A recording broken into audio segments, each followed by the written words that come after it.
Ahí empieza la grabación. Bueno, buenas tardes a todos, a todas.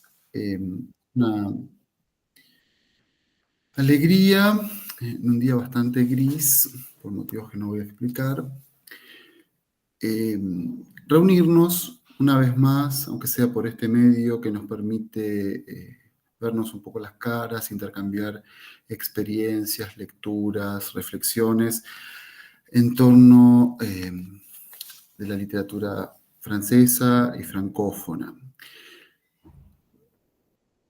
Quiero agradecer en primer lugar a Natalia Ferreri, por supuesto, que es la vicepresidenta de la Asociación Argentina de Literatura Francesa y Francófona, por haber asumido la coordinación de esta segunda edición del Encuentro de Estudiantes de Literatura Francesa y Francófona. También les quiero agradecer a los y las colegas que se han comprometido a leer los trabajos para poder hacer algunas devoluciones, para incrementar la riqueza del diálogo que se vaya a producir. Y me permito, mencionarlos. Alba González y Lucía Fogelfang, de la Universidad de Buenos Aires, Julia Zaparart, de la Universidad Nacional de La Plata, Susana Molina, de la Universidad Nacional de Tucumán, Estefanía Montecchio, de la Universidad Católica Argentina, y Marcelo Silva Cantoni y Ana Alba Moreira, que son colegas de la casa, ¿no? Son de la Universidad Nacional de Córdoba.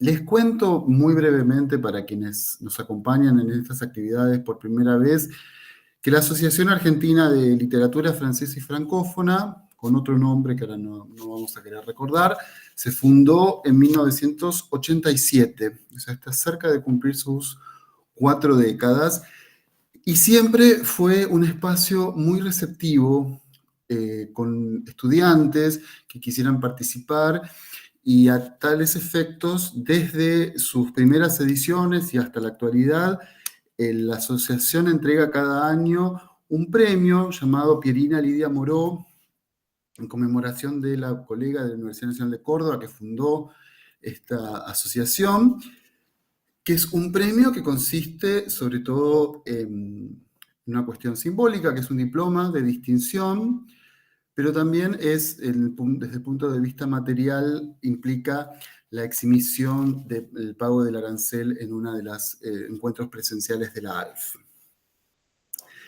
En tal sentido, aprovecho también a pasar el aviso parroquial y contarles que la próxima edición presencial del Congreso de la Asociación Argentina de Literatura Francesa y Francófona va a tener lugar gracias a la organización de las colegas de la Universidad Autónoma de Entre Ríos, la UADER, en su sede de Concepción del Uruguay. Por favor, no vayan a Paraná porque no van a encontrar ningún congreso allí. Esas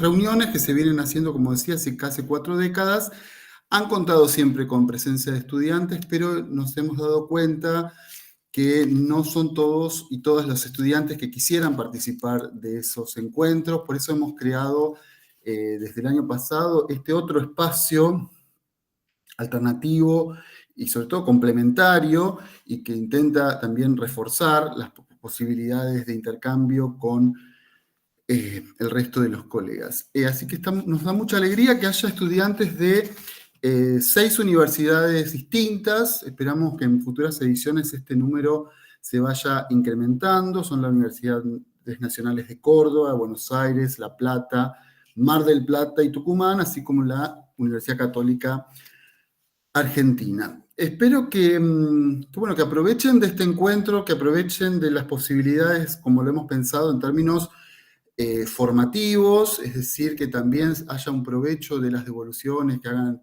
los y las profesoras, pero no en un sentido de acatar, sino simplemente de aceptar, de tener una actitud receptiva y habilitar un diálogo, ¿no? Porque tampoco es la idea que quienes hagan comentarios les enseñen cómo seguir trabajando, sino abrir algunas pistas, alertar sobre algunas fortalezas y tal vez incluso sobre algunas debilidades. Así que aliento a que aprovechen este espacio de socialización académica, que participen de la mayor cantidad de mesas que puedan, que no se sumen a ese cinismo de conectarse solamente para leer el trabajo propio y desaparecer. Digamos, si valoramos la creación de este espacio para estudiantes, también le corresponde a los propios estudiantes defenderlo, apoyarlo y enriquecerlo. Evidentemente la socialización no está tan favorecida por el Meet, ¿no? Porque, digamos, cuando los encuentros son presenciales, en los pasillos, en los cafés, en las pausas, se producen otros intercambios que suelen redundar en acuerdos, en formaciones de redes, en intercambios de bibliografía, de experiencias, etc. Así que ese aspecto quizás podría suplirse si buscan algún modo de compartir también sus experiencias y de mantenerse en contacto. Sería muy bueno que los y las estudiantes tejan, ¿no?, una red propia de intercambio, ¿no? Quizás pueden compartir los usuarios de Instagram o lo que sea que están usando en estos momentos para seguirse entre ustedes y quizás proseguir los intercambios y las posibilidades que eso implica a lo largo de todo el año y más allá de estas 3 jornadas. Bien, creo que ya me he extendido en exceso con consideraciones variadas. Gracias de nuevo a todas las personas que están ahora aquí presentes, que se han inscrito en este segundo encuentro de estudiantes de literatura francesa y francófona, y les deseo unas 3 jornadas muy productivas y que, bueno, que siga creciendo este espacio. Muchas gracias. Bueno, muchas gracias, Francisco, gracias, Natalia. Bueno, mi nombre es Alba, yo voy a moderar la primera mesa, comentar la primera mesa. Primero decirles que estoy muy contenta de estar acá. Como decían mis colegas, es un espacio que creemos que puede ser muy útil para ustedes y para nosotros también, de intercambio. La idea es que, bueno, lean sus trabajos, después yo les voy a hacer algunas consideraciones generales y algunas también particulares, y la idea es esa, ¿no?, que es un espacio formativo y que ustedes también puedan, si quieren hacer comentarios entre ustedes sobre las ponencias de sus compañeros, compañeras, también lo hagan. Bueno, vamos por orden, si les parece, como está el programa, ¿sí? La primera ponencia es la de Natalia Sabrina Márquez y Ludovico Aureliano Bruna. Si quieren leerla, lean el título primero. Bueno, buenas tardes a todos y a todas. ¿Se escucha bien? Perfecto. Bueno, con Ludo entonces vamos a hacer la lectura del trabajo que presentamos, que lo titulamos Christine de Pizan et Louise Lavey, une écrivaine pionnière de la littérature française féminine. Simplemente queríamos comentarles un poco que es un trabajo que hicimos en el marco de la Cátedra de Literatura 1 de la Facultad de Lenguas de la Universidad Nacional de Córdoba. Y también en ese sentido agradecerle a Ana Alba, que es nuestra profe y que, bueno, nos invitó al encuentro y nos estuvo guiando también un poco en el trabajo, así que eso por un lado. Y bueno, leemos el trabajo.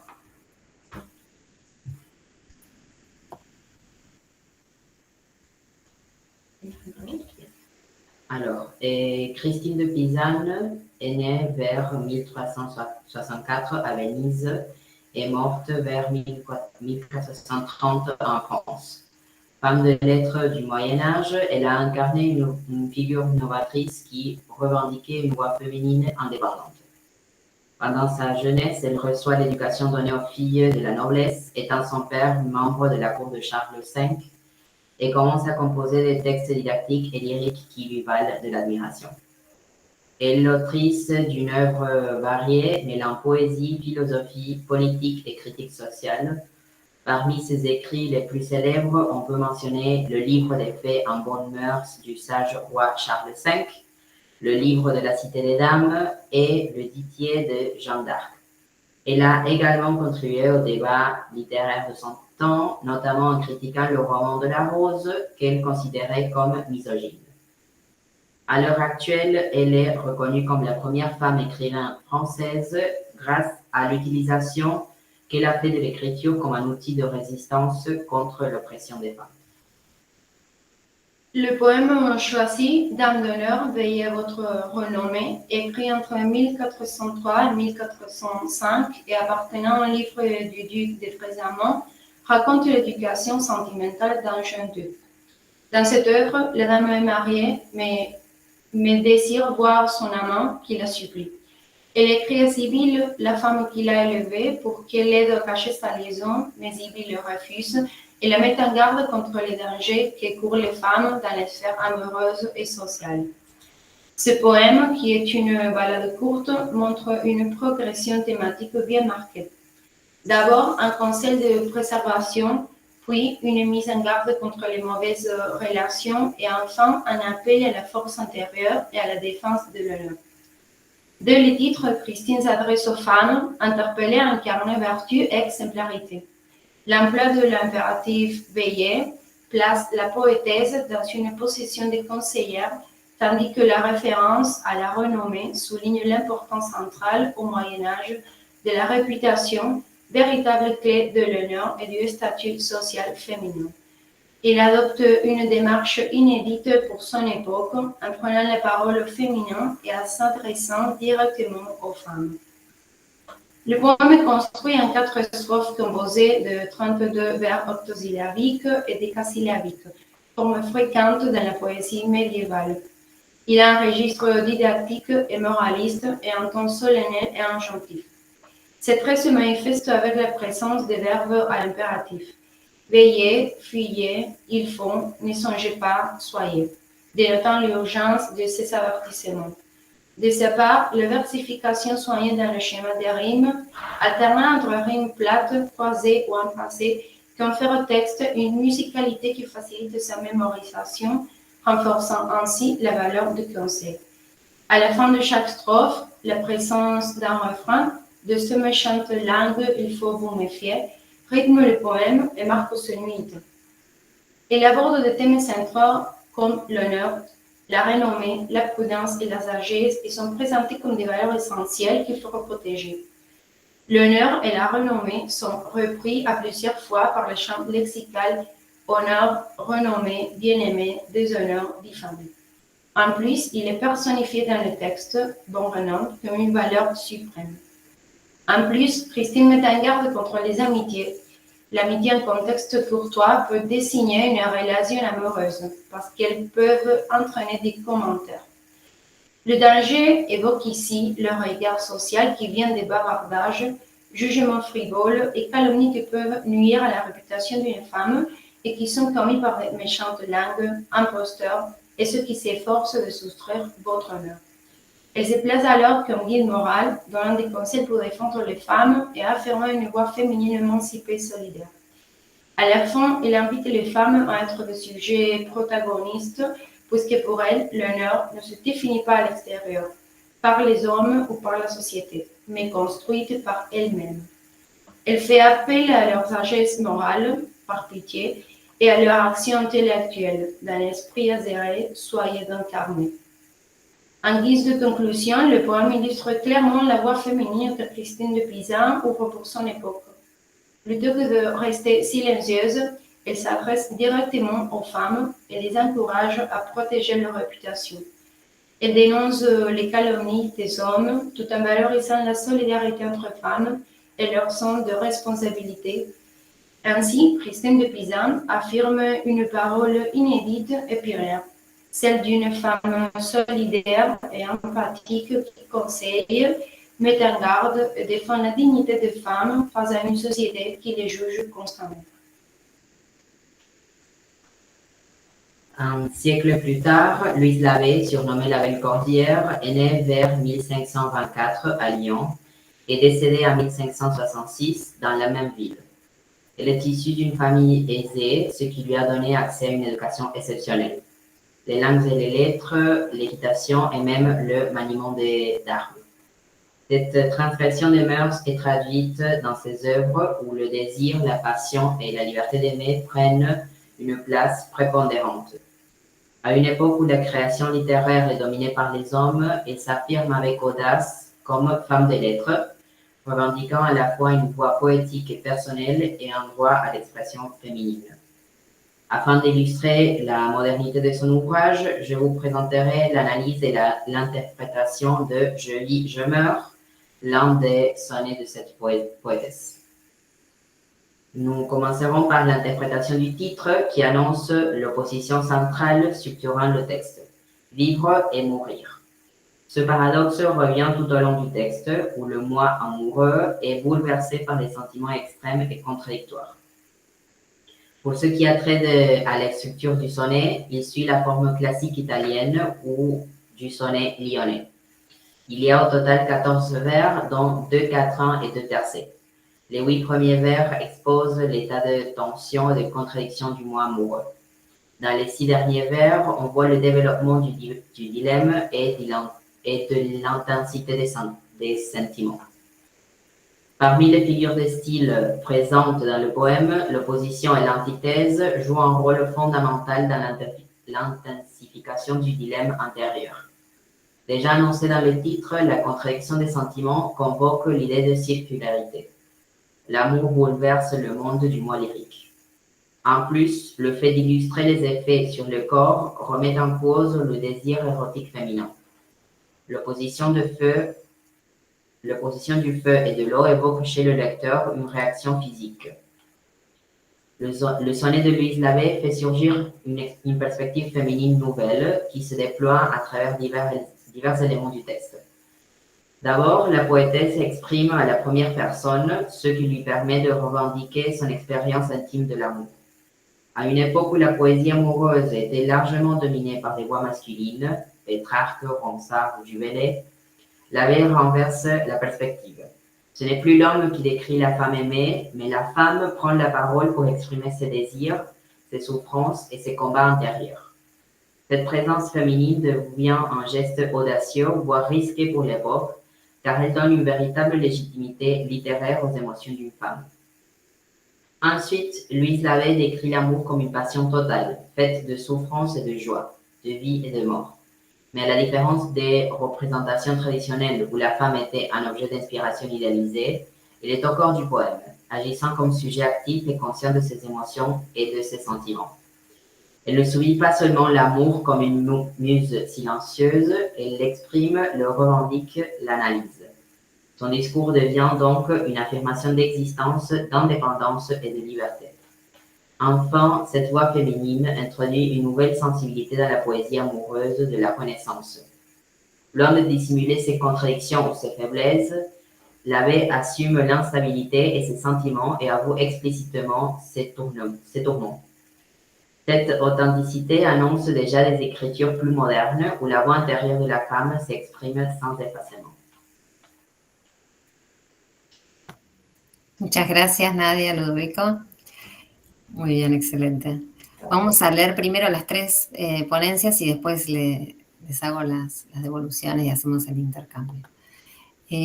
Ahora va a seguir Carla de Alessandro. Si querés, Carla, leer también el título.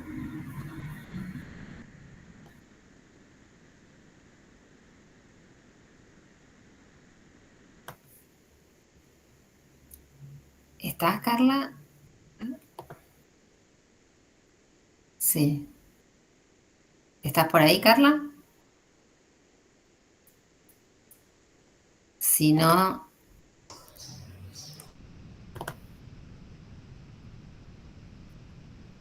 Sí está. Está, pero está muteada, ¿no? Sí. Bueno, si no, seguimos con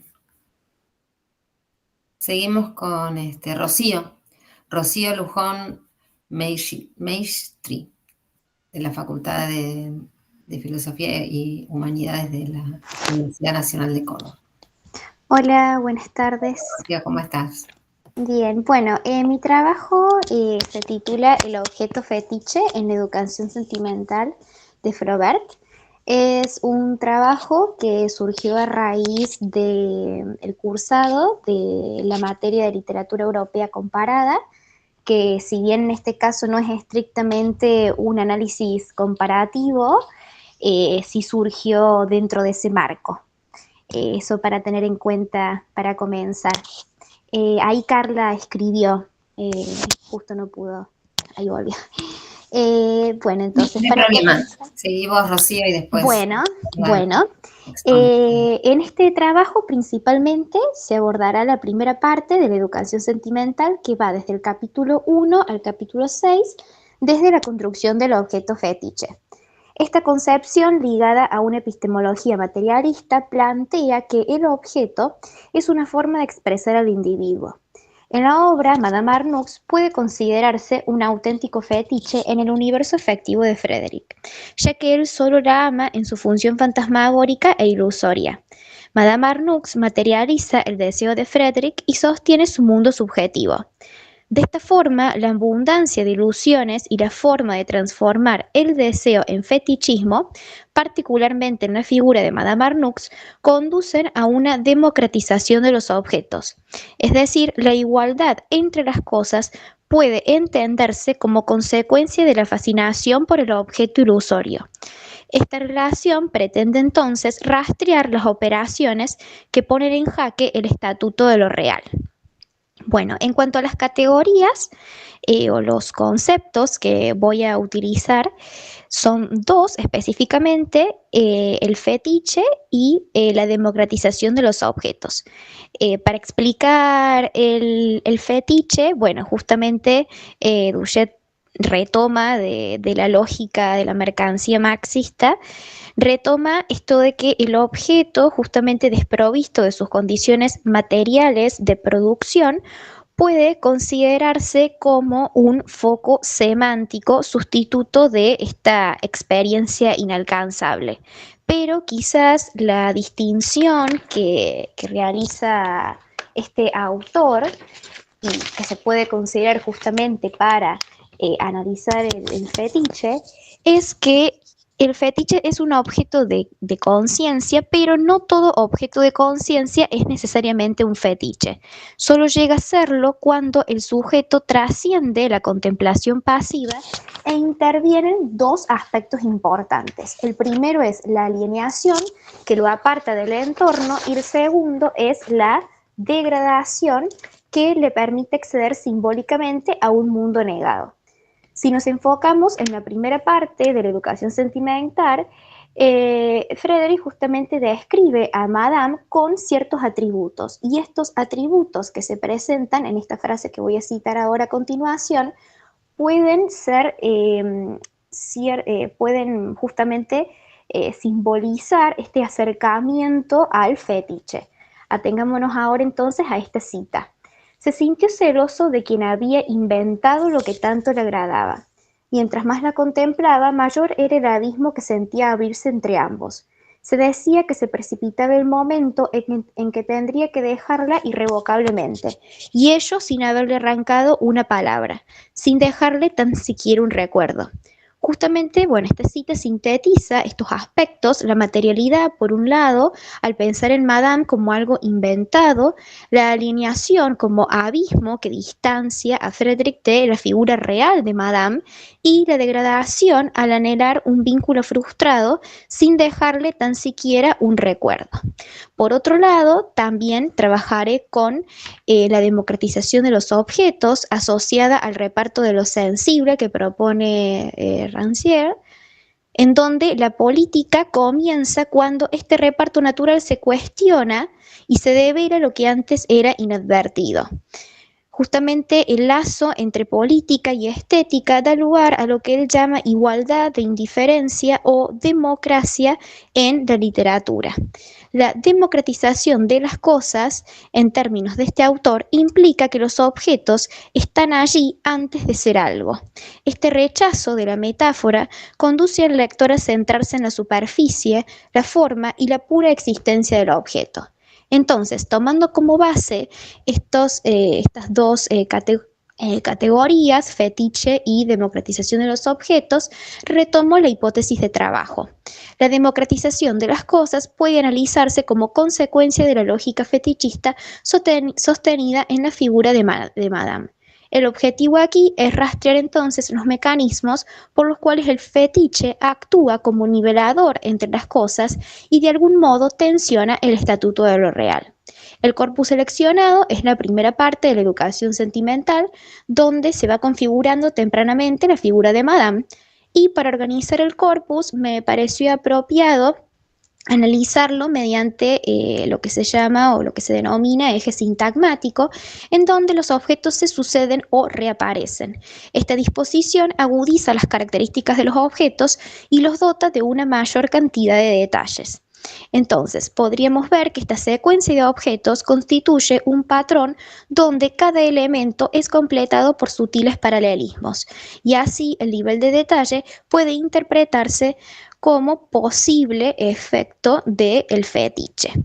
A los fines de este trabajo, yo seleccioné ciertos objetos que se repiten y objetos que están asociados particularmente a la figura de Madame, entendida como un gran fetiche. Objetos que adquieren diferentes formas o modulaciones de presentación a medida que se avanza en la primera parte. Bien, bueno, los objetos entonces en particular son el cabello, la peineta, el vestido y los zapatos. Ahora vamos a ver particularmente cada uno cómo esto se podría analizar. En primer lugar, entonces, el cabello se ve por primera vez de esta manera. Cito: sus negros cabellos partidos en dos sobre la frente rodeaban la punta de sus grandes cejas y descendían ciñendo amorosamente el óvalo de su rostro. Cierro cita. Luego se vuelve a esta descripción más adelante, pero se agregan los rasgos de la parte trasera del cabello. Y cito: él miraba atentamente los cabellos sueltos de su peinado, cuyas puntas acariciaba el hombro desnudo, para más tarde distinguir el color del cabello del color del rodete. Y finalmente se añade, cito: una larga y roja redecilla argelina de hilo de seda que enrollada en su peineta le caía sobre el hombro izquierdo. Cierro cita. Entonces, vemos en esta primera instancia cómo a medida que se avanza en la lectura se van agregando, podríamos decir, estos rasgos del cabello, ¿no? Después, continuando con el vestido, primero solamente se ve lo que es, cito, su vestido de muselina clara, salpicada de lunares, se desparramaba en numerosos pliegues.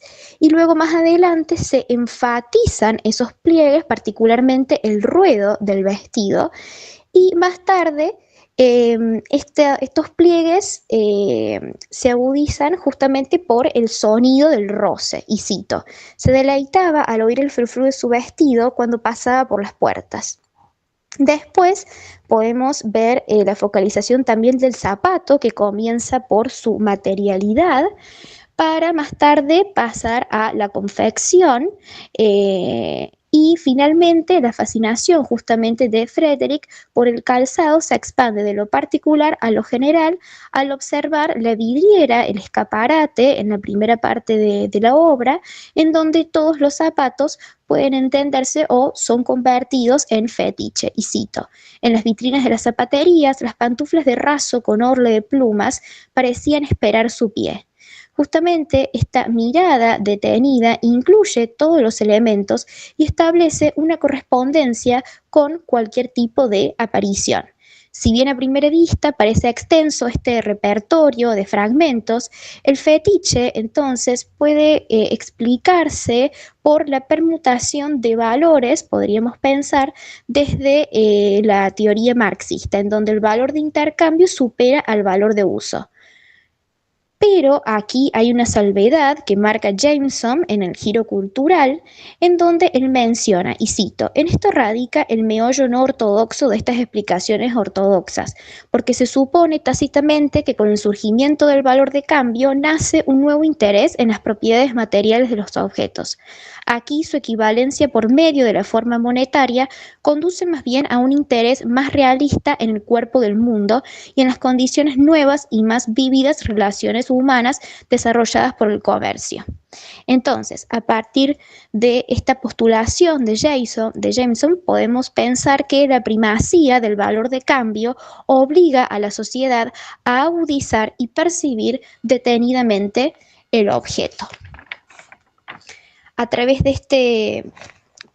este corto análisis, justamente, bueno, podríamos ver que en la primera parte de la obra, si trazamos una serie de paralelismos relacionados unos con otros, estos paralelismos lo que hacen de algún modo es añadir rasgos a los objetos para especificar su materialidad. Este proceso es posible, según lo dispuesto aquí, justamente por el fetiche representado en Madame. El amor se convierte en una estructura de creencia donde lo inaccesible actúa como una forma paradójica de posesión. En este marco, como línea posible de análisis, podemos pensar que la democratización de los objetos se consigue por la focalización por el objeto deseado, que permite contemplar detenidamente las cosas y exige un mayor nivel de análisis. Esta relación entre objeto y fetiche crea quizás una nueva forma de acercarse a lo real. Muchas gracias. Bueno, muchas gracias a vos, Rocío, excelente. Muy buen manejo del tiempo todos y todas. Ahora sí, Carla, si estás conectada. Buenas Carla tardes, perdón. No hay ningún problema. De la Facultad de Filosofía y Humanidades de la Universidad Nacional de Córdoba. Ok. Mi ponencia se llama Corinne o Italia de Madame de Staël y Consuelo de Sand, los primeros romans d'artistes femeninos. Empiezo. En el trabajo que presentamos nos proponemos rastrear algunos puntos de contacto entre la novela Corinne, publicada en 1807, de Madame de Staël, y Consuelo de George Sand, publicada en 1843. Pioneras en su género, ambas obras pueden ser leídas como novelas de artista femenina, como un roman d'artiste, según Mermou Montauban, concepto que voy a utilizar con sus debidas reservas, dado que cuando la autora lo acuña, lo hace para hablar de las novelas de artista masculinas, que fue una de las formas narrativas características de este siglo. Una de las tendencias dominantes de la literatura del siglo XIX, en efecto, se vinculó con la representación de los artistas y del arte en sus diversas formas de expresión, pero no abundan las obras que tengan por objeto a las mujeres artistas. La figura femenina, en la mayoría de los casos, se reduce a la imaginería de la musa. Consuelo presenta la vida del personaje homónimo, una cantante española veneciana, y su camino y evolución hasta llegar a ser una operista consolidada. Por su parte, Corinne, muchas veces considerada antecedente fundamental de obras como Consuelo o Aurora Leigh, narra la vida de la poeta y las dificultades que atraviesa cuando se enamora de un noble inglés por su condición de mujer artista y mujer pública. Si bien las diferencias entre estas obras son amplias, creemos que es pertinente estudiarlas de forma conjunta, ya que en estos discursos se advierte el análisis y la teorización sobre la formación de la mujer creadora y el intento o la imposibilidad de reconciliación entre el deseo amoroso, tema que tradicionalmente narraban las mujeres escritoras, y la ambición artística. En ambas novelas, el plano sentimental se interpone constantemente en la vocación artística de los personajes femeninos, por lo que podemos aventurarnos a conjeturar que una de las características fundamentales y distintivas del roman d'artiste femenino es la imposibilidad de separar la sensibilidad y búsqueda artística del deseo amoroso, así como la imposibilidad de aislar las dimensiones pública y privada de la mujer de genio. De modo que me propongo ofrecer, de forma incipiente, un panorama de la novela de artista escrita por mujeres durante la primera mitad del siglo XIX y señalar cuáles son algunas de sus características. Bueno, yo elegí estas obras porque en mi trabajo final de licenciatura pretendo abordar la novela en verso Aurora Lee de la poeta Elizabeth Berkley.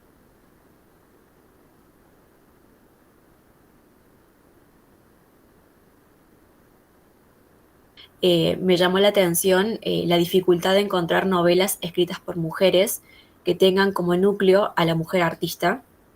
Y esto es muy interesante porque, como ya dije, según muchos teóricos, el roman d'art o el roman d'artiste fueron los géneros, algunos de los géneros más cultivados en este periodo, especialmente en las letras francesas.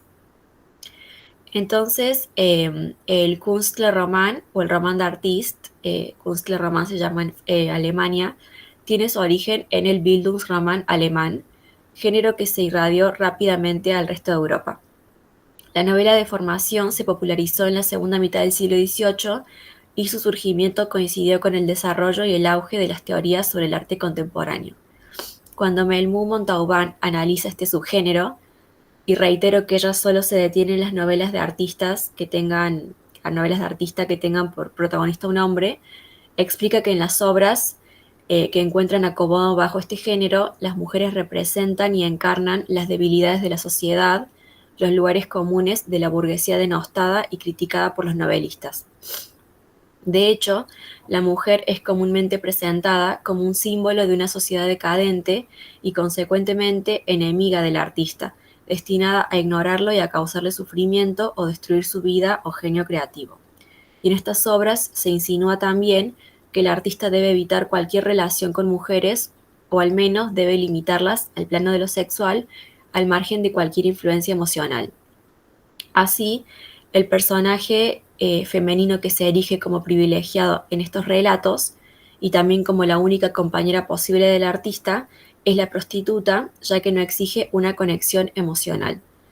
El artista varón tiene que luchar por su difícil posición dentro de una sociedad que, en el contexto de las ideas burguesas sobre los ámbitos de la vida, clasifica el arte como inútil o inadecuado para asegurar la propia existencia. De ese modo, en el roman d'artiste masculino, el arte como profesión debe ser defendido frente a un entorno hostil al arte.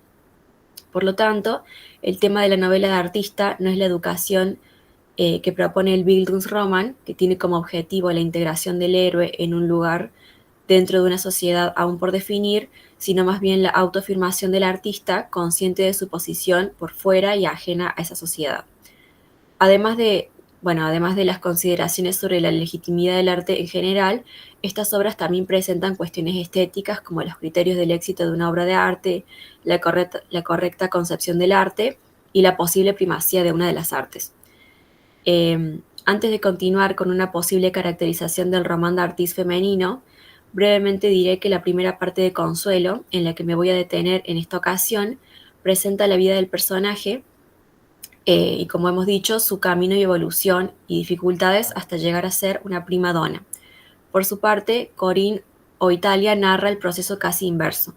La primera aparición de Corinne en la obra retrata el momento en que es coronada, simbólicamente, como poeta laureada en Italia. Cuando se inicia el relato de su vida, ya es una artista consagrada y reconocida por el público.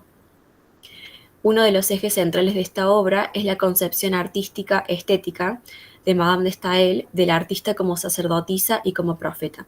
Simétricamente, Sand presenta sus teorías relativas a la música y algunos de sus personajes encarnan las diferentes concepciones que se tenían sobre la música y el público en el siglo XVIII, periodo en que está ambientada la obra. Así, estas novelas dan un lugar privilegiado a la pregunta por la creación artística femenina, por el genio de la mujer. No describen o ahondan sobre la obra de arte en sí. El lector sabe que son artistas porque otros personajes dicen que lo son, no porque en la diégesis del relato podamos leer la poesía de Corinne, por ejemplo, sino que el foco está puesto en el trabajo del artista, en aquellos procesos internos de creación que les permitirán la constitución del objeto artístico. Me interesa especialmente este punto porque nos vamos alejando del roman d'artiste masculino para empezar a señalar características propias del femenino. Por ejemplo, en muchos de los roman d'artiste masculinos, si hay un pintor, por ejemplo, suelen abundar las éfrasis y estas llegan a constituir la parte esencial de la obra. Incluso quizás se puede pensar que la obra es un pretexto para enmarcar esas éfrasis, pero no ocurre así en el caso de las novelas de artistas femeninas. El foco de la narración está, por un lado, en la preparación y en las vicisitudes que las protagonistas atraviesan hasta convertirse en artistas consagradas, o bien, por el otro, en las dificultades de una realización amorosa por su condición de artistas y de mujeres públicas. Los momentos en los que se describen los poemas o la performance, en el caso de Corinne, y las presentaciones musicales, en el caso de Consuelo, pasan fugazmente porque no son lo esencial. Y esto es fundamental en la novela de artista femenina. La necesidad de priorizar y atender las dificultades de la mujer para alcanzar el éxito o las consecuencias que el éxito artístico acarrea en otras áreas de su vida. El eje del relato es la artista, no la acción, no la creación ni la acción creadora en sí. Y quizá podamos proponer como una primera característica del roman d'artiste femenino que en estas obras el conflicto central no es la búsqueda de la autoafirmación del artista en una sociedad hostil al arte, como en el caso del masculino, sino la búsqueda de legitimación y validación de la mujer para participar en la esfera pública de las bellas artes. Es decir, que en estas obras el entorno no es hostil al arte, sino a la mujer que hace arte, por las convenciones sociales machistas y patriarcales que descreen en la posibilidad de que una mujer sea talentosa o que consideran que el arte no es una esfera en la que la mujer honrada deba o pueda participar. Consuelo narra el ascenso de la cantante en el contexto de una Italia que está esperando y deseando la aparición de nuevos personajes que revitalicen el teatro y la ópera. Y si bien el público es más flexible respecto a las mujeres artistas, sigue teniendo sus reparos, ya que al inicio se resiste a aceptar a Consuelo por no considerarla lo suficientemente bella. Y cito: porque el talento sin belleza es una desgracia, una lucha, un tormento perpetuo para una mujer. Más adelante, Consuelo logra hacer su debut exitosamente, ya que su voz y talento innato dan cuenta de la belleza interior y las virtudes y el talento que posee. En Corinne, la poeta es reconocida en Italia como una talentosa artista, pero la sociedad de Inglaterra no la considera una mujer honorable y apta para el matrimonio, justamente por su identidad como mujer pública. El padre de Oswald, el hombre con el que Corinne se quiere casar y del que se enamora, la describe.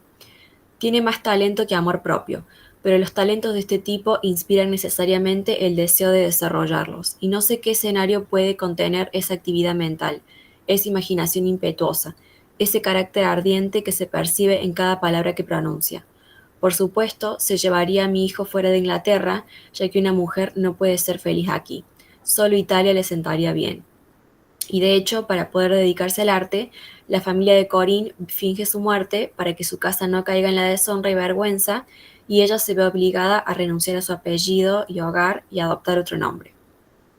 Por su parte, y quizá como segunda característica, si en la novela de artista masculina el hombre debía alejarse de cualquier compromiso emocional o moral con la mujer por representar ella el vicio, observamos que en el roman d'artiste femenino el sexo opuesto también aparece como un impedimento para alcanzar o conservar el éxito artístico, ya que el hombre no posee la sensibilidad adecuada para valorar el genio creador de la mujer, o porque la relación implicaría una renuncia al arte por la dimensión pública que éste conlleva. En la obra de Madame de Staël, Corinne debe abandonar su vida y fama en Italia para poder casarse con Oswald y ser una buena esposa, y cuando la sociedad de Inglaterra se entera de la relación entre ellos, comienzan a circular rumores maliciosos sobre Corinne que dañan su fama como poeta. Por su parte, el prometido de Consuelo, Anzoleto, no está a la altura como un primo uomo, y su fracaso repercute negativamente en el número musical conjunto, y pese a que el talento de Consuelo es superior, Anzoleto le tiende una trampa y le roba el puesto, aprovechándose de la confianza que ella le tiene por ser su prometido. Sin embargo, aunque los personajes masculinos aparezcan como la posible causa del fracaso o el naufragio del artista, la dimensión sentimental constituye el vector de la trama. La investigación de Locke sobre la novela de formación como subgénero del Bildungsroman nos permite percibir la novela de formación femenina, que presenta la historia del artista como una narrativa de desarrollo femenino ejemplar, como una remodelación de múltiples tradiciones narrativas, relatos de desarrollo femenino que concluyen con matrimonios. Y Judith Martin señala al respecto que para una heroína artista la elección o a veces la compulsión de integrarse socialmente a través del matrimonio a menudo implica una renuncia a la práctica artística pública y pierde su autonomía creativa y busca consuelo en la trascendencia artístico-espiritual, una búsqueda que a veces culmina con un anhelo de muerte, como en el caso de Corinne. Si recapitulamos, el relato de Madame de Staël inicia presentando a Corinne como una artista consagrada, en la cima del éxito profesional. Sin embargo, a pesar de su éxito, su actividad artística se convierte inevitablemente en un obstáculo para la felicidad cuando no puede causarse con el hombre que ama porque su condición de poeta célebre la convierte en una esposa inadecuada, situación irreconciliable que en esta y otras obras similares culmina con la muerte de la protagonista.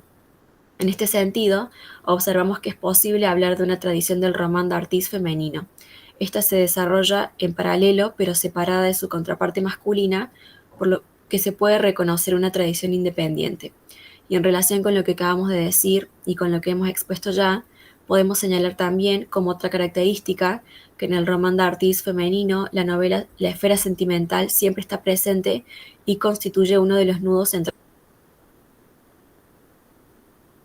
sociales maritales, el deseo de alcanzar la gloria artística y el éxito profesional, y el plano sentimental que se interpone constantemente. Como veremos, las autoras de novelas de artista femenina recuperan elementos de la novela sentimental y los resignifican. La relación romántica anula la posibilidad de la carrera artística de estos personajes. El conflicto de Corinne de Madame de Staël entre matrimonio y fama resuena en obras posteriores como Consuelo o como Aurora Leigh. Consuelo logra ser primadona del teatro, pero su prometido la engaña y se queda con su puesto, por lo que debe huir a Viena, en donde nadie la conoce, a enseñar canto a la hija de una familia adinerada e iniciar desde cero su carrera. Corinne descubre la traición de Oswald, que se casa con su media hermana, y es incapaz de componer algo más que fragmentos, en contraposición con la fluida inspiración que la caracterizaba. Y hacia el final del relato se insinúa que debido a esta desilusión amorosa cayó gravemente enferma. Como vemos, en este género hay un conflicto irreconciliable entre el éxito y la felicidad conyugal y subyace la idea de que la mujer no puede aspirar a obtener ambas cosas. Es por esto que el roman d'artiste femenino es también un aprendizaje de los personajes femeninos en la renuncia a alguna de estas dimensiones de su vida. Y en este punto podemos aventurarnos a dar forma a una conclusión general que viene insinuándose en el trabajo. Si bien las diferencias entre Corinne y Consuelo son muchas e importantes, creemos que en el seno de cada uno de estos discursos se encuentran el análisis y la teorización sobre la formación de la mujer creadora y el intento de reconciliación entre el deseo amoroso, tema que tradicionalmente narraban las mujeres, y la ambición artística. Esta reconciliación presupone también una vocación artística asignada por el amor y un deseo amoroso asignado por el arte, es decir, una interdependencia de ambas dimensiones. En estas obras lo que se privilegia es el espacio para discusiones teóricas sobre el arte, pero también y principalmente discusiones referidas a las dificultades de la mujer artista y a la imposibilidad para ser artista y esposa. El hombre aparece como aquel que amenaza el éxito profesional y la gloria artística de los personajes. Casi a la inversa que en el roman d'artiste masculino, en el que el arte suele desempeñar el papel del ideal a alcanzar o de la vocación que el protagonista desea seguir, mientras que la vida, en forma de sociedad o más simplemente en forma de realidad, se enfrenta a él y a sus deseos. Terminé. Bueno, muy bien, Carla, muchas gracias.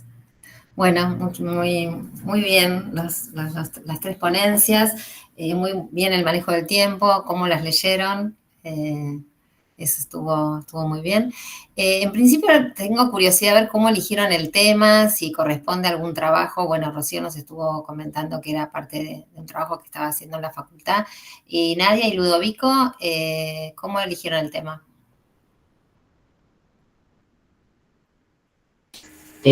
En la materia literatura de habla francesa, con la profe Ana Alba, estábamos trabajando la Edad Media, autores de la Edad Media, y bueno, estábamos viendo que había muchos autores masculinos, y Ana nos propone estas dos escritoras,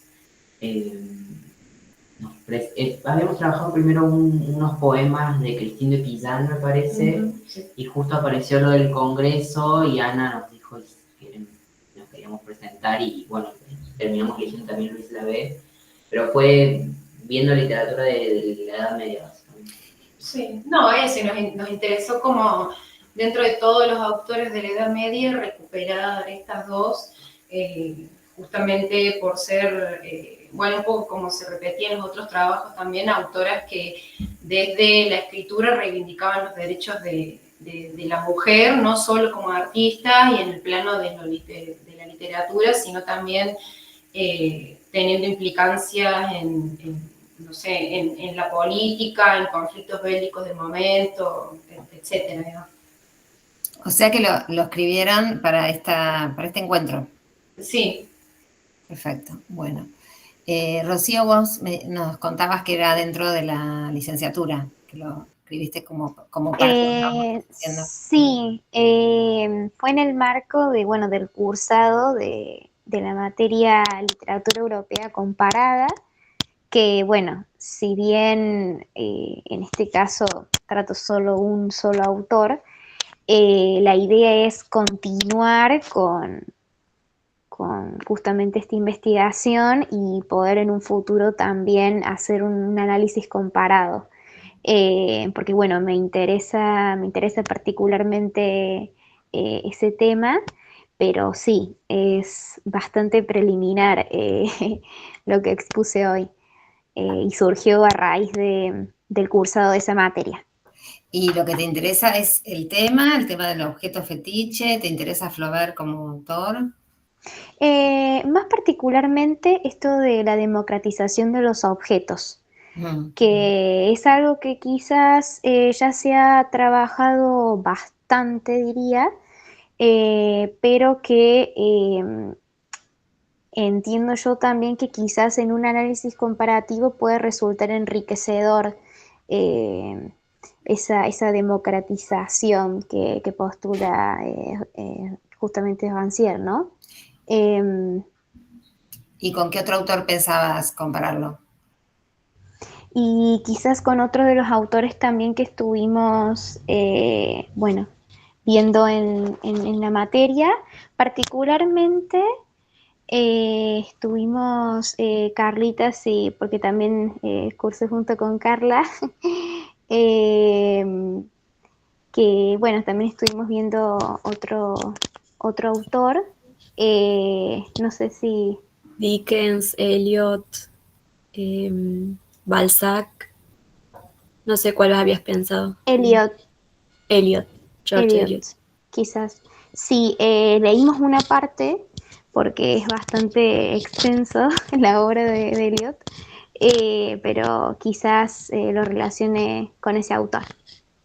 Perfecto, muy bien, muy bien. ¿Y vos, Carla? ¿Cómo fue tu elección del tema? Bueno, yo estaba investigando mucho para mi tesis, que todavía no está, pero bueno, estoy en proceso de investigación.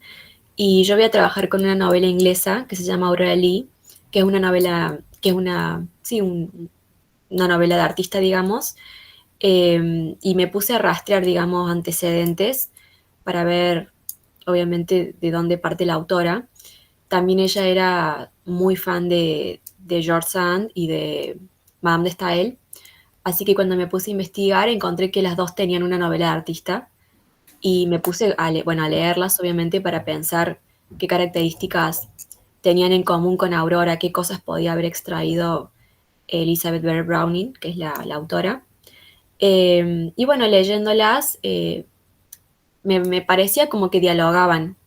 En general, las tres obras tienen muchos puntos en común, muchos puntos de contacto, más allá de los que yo estoy buscando rastrear para pensar en una tradición independiente. Son obras que, en cierto sentido, como van retomando a la anterior. Así que bueno, cuando vi las jornadas de estudiantes, que me encantan, dije, bueno, podría hablar de estas. Perfecto, bueno, bárbaro. Les preguntaba porque la elección del tema es una de las cuestiones principales de este tipo de trabajo, ¿no? Primero, bueno, ver un tema que nos interese, ver desde dónde enfocarlo, ¿sí? Delimitarlo, eso está muy bien en los 3 trabajos. Y después, en cuanto a la estructura, ¿sí? Como decía al principio Francisco, la idea es que ustedes también puedan empezar a ensayar trabajos, por lo menos, bueno, a tener las bases, después siempre se puede pulir y mejorar, pero que les quede un trabajo como para presentar en algún congreso, en alguna jornada. Entonces, la primera parte es cuando a la hora de redactar, una vez que tienen el tema, redactar la hipótesis, eso también tiene que estar bien especificado. Y después cuando se trata de una monografía donde ustedes comparen 2 obras, lo importante es que hagan un análisis ordenado y balanceado de las 2 obras, ¿sí? Lo que siempre se sugiere es que no expongan una obra y después la otra, ¿sí? Sino que vayan hilvanando los contenidos de las 2 obras. También otra cuestión que es deseable es que incluyan bibliografía crítica. Hago un análisis general, cada uno sabe qué cosas le van a servir, ¿sí?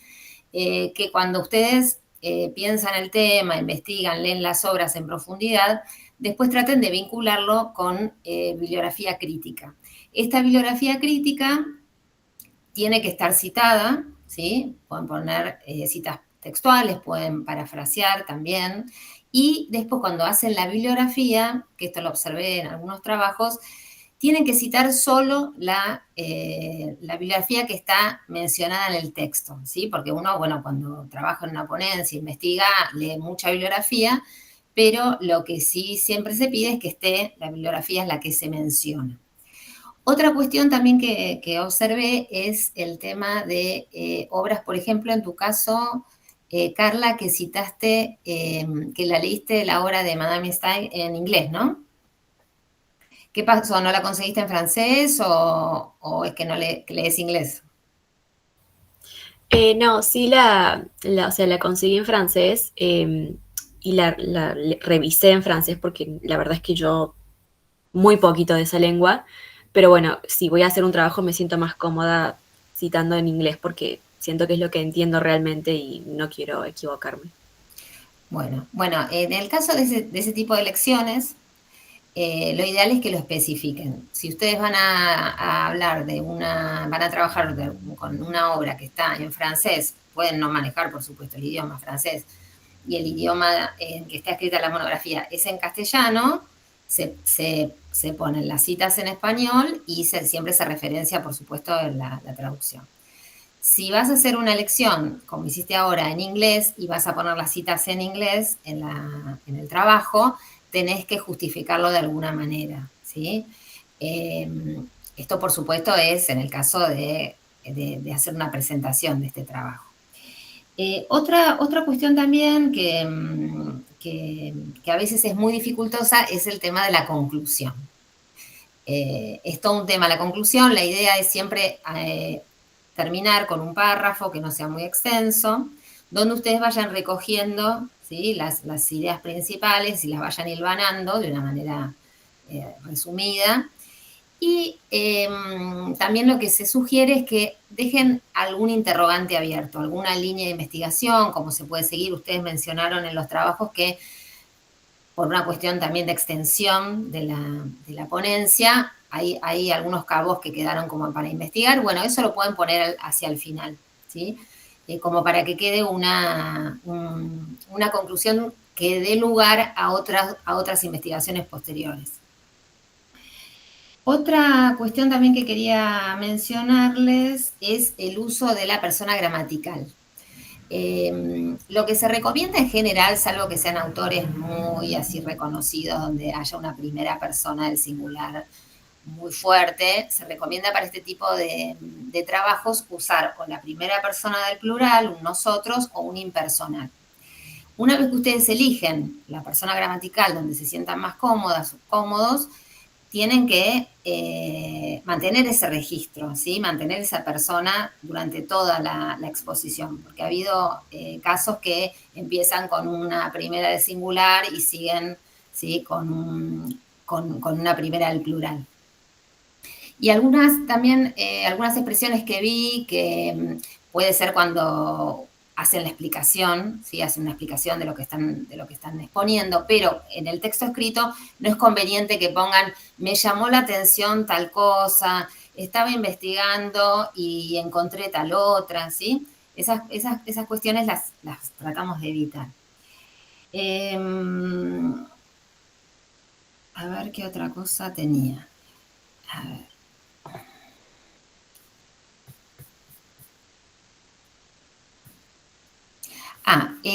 Sobre el trabajo que hizo Ludovico y Nadia, quería decirle un par de cuestiones. Una es que en esta época, ¿sí? Que están hablando ustedes, más que Edad Media, digamos que es la Edad Media tardía, fines de la Edad Media, ¿sí? Porque Christine de Pizan escribe hacia finales del siglo XIII y principalmente del siglo XIV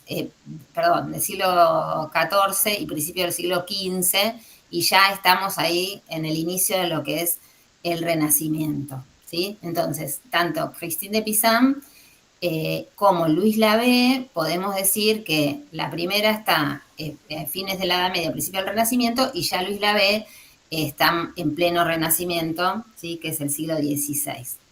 Otra cosa también que les quería comentar, que en el caso de autores o autoras de esta época, sobre todo de la Edad Media, podemos hablar más de Christine de Pizan, que está a finales de la Edad Media, más que autores, la crítica opta por mencionarlos como escritores, ¿sí? Porque la definición de autor, como se conoce en la actualidad, no cuadra en esta época, ¿sí? Porque vieron que Christine todavía tiene algunos recursos de la Edad Media, donde el concepto de autoritas, ¿sí? Que es escribir lo que otros autores dijeron, ¿no? Ahí entra todo un tema de la erudición de la época, que no era crear una obra original, sino leer todo lo que se ponía de autores que venían, de escritores que venían trabajando en siglos anteriores y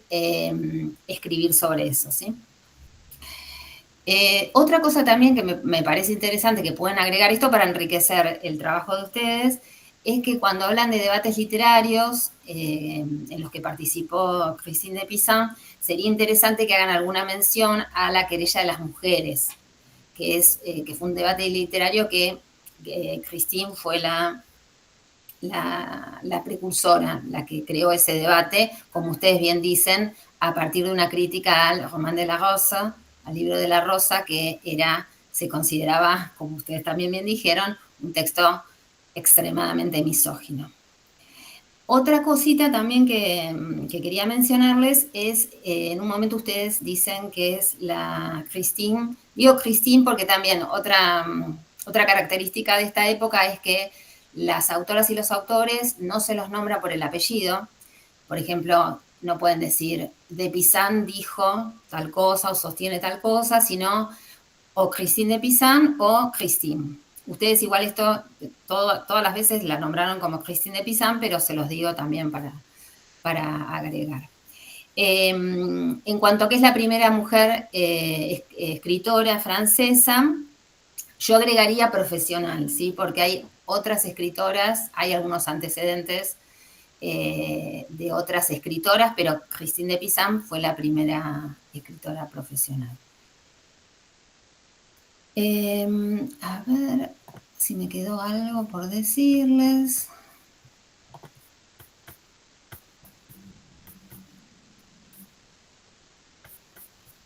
Bueno, no.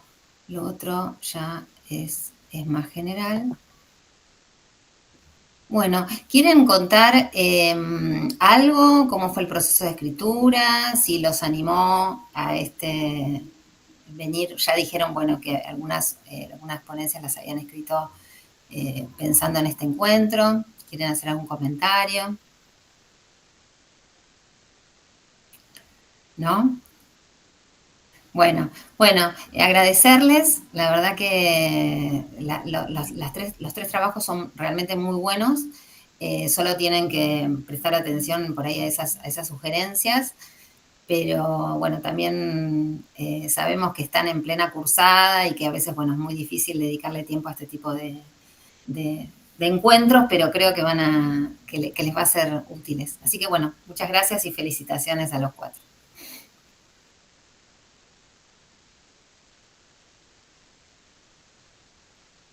Muchas gracias por los comentarios, realmente fueron muy útiles. Muchísimas gracias. Bueno, me alegro mucho. Sí, muchas gracias. Sí, sí. Me alegro. Y también muy lindo escuchar a mis otros compañeros. La verdad que agradezco el espacio y bueno, el hecho también de que se siga quizás haciendo estos encuentros, porque es importante para nosotros como estudiantes. Así que bueno, gracias. Sí, yo también quiero agregar que por los chicos, que también agradezco mucho que hayan participado, porque nosotros en la Facultad de Lenguas, literatura no es lo mismo que en la Facultad de Letras. No te vemos, te vemos solo la... Ahora.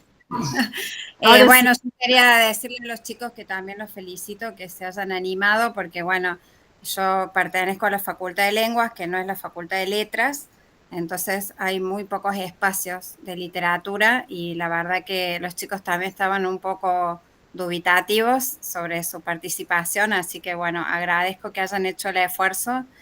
Y a Nati también, que la estuve consultando al respecto, gracias también por el incentivo y por haberme ayudado.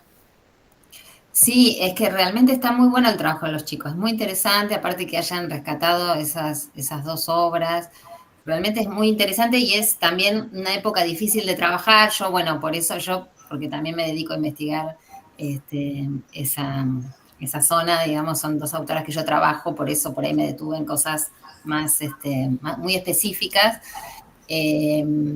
pero realmente es muy interesante y es muy interesante la perspectiva que hicieron y bueno, aparte de que lo escribieron en francés y demás, pero es muy, muy, muy interesante.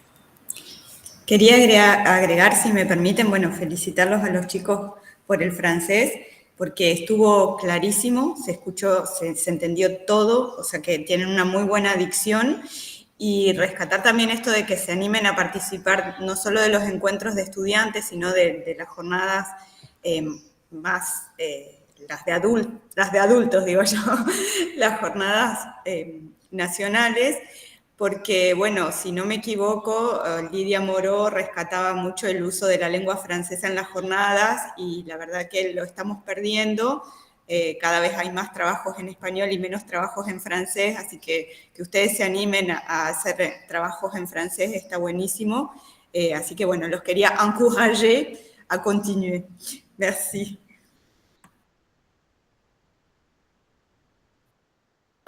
Bueno, el próximo congreso, no sé, Celeste, hasta cuándo hay tiempo para presentar ponencias, pero bueno, si hacen algunas modificaciones, realmente son trabajos para presentar, ¿eh? Sí. No sé, Celeste, ¿cuándo es el plazo? Hasta noviembre. El primer límite de la primera entrega de resúmenes es el 28 de noviembre. En el sitio de la ALF está la primer circular, que por el momento es la única circular que está circulando. En noviembre ahora va a salir la segunda, pero también se prevé una prórroga para febrero después del receso de verano, porque sabemos que en noviembre por ahí la gente está un poco complicada con los fines de años. Así que bueno, hay una primera fecha de recepción de resúmenes hasta el 28 de noviembre y luego va a haber otra en febrero. Bueno, les agradecemos en nombre de la ALF a Nadia, a Ludovico, a Rocío y a Carla por participar. Me sumo al aliento de Celeste, para quienes quizás es la primera vez que se presentan, a seguir participando.